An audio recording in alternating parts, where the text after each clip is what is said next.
rock paper scissors shoot. මේ දුවේ scissors shoot. අපේ ජාතික කොඩිය ගේමුද? Scissors shoot. Rock paper scissors shoot.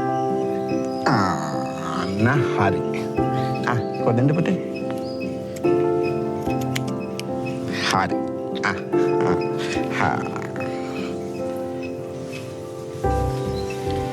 ඇයිසී ජාතික කොඩිය එල්ලන්නේ?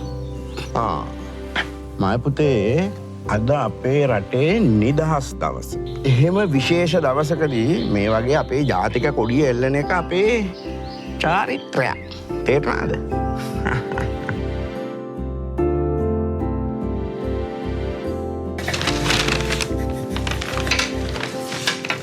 මං ගද දෙන්න.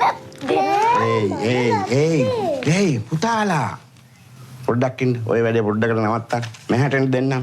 මෙහාට. පුතාලා වැඩක් කරද්දී ඒ වැඩේ හරියට සාර්ථකව ඉවර කරගන්න නම් අපි ඒ වැඩේ සමගියෙන් සමාදානෙන් ඒ වැඩේ කරන්න ඕන මාය පුතේ. අපිට රටක් විදියට ඉස්සරහට යන්න පුළුවන් වෙන්නේ එකමුතුකම, සමගිය සහ හැඟීමෙන් වැඩ කරොත් තමයි.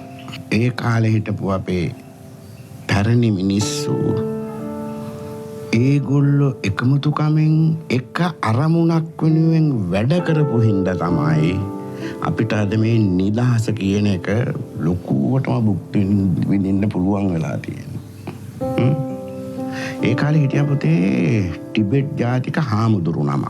එස් මහින්ද හිමි නේද සී? ආරියට හරි පුතේ. එස් මහින්ද හාමුදුරු. එස් මහින්ද හාමුදුරුවෝ මම මේ කීපේව ගැන බොහොම සරලව කවි පේලි 4කින් කියලා තියෙනවා. නිදහස මහ මුහුදක් වේ, එහි උල්පත පුත නුඹ වේ, ඒ ගැන සිහි කොට මෙලොවේ යුතුයකම ඉටු කළ යුතුය. තේරුණාද? යුතුයකම ඉටු කළ යුතුය. දැන් පුතාලා දෙන්න ගිහිල්ලා සීයා කියපු විදිහට අර වැඩේ හරි ලස්සනට කරන්නකෝ.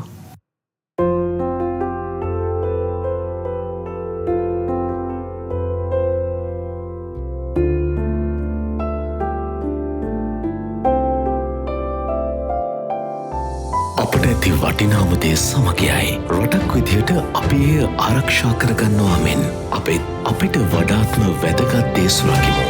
යුනියන් ඇෂුරන්ස් සමග දිනු නිදහස සමරමු.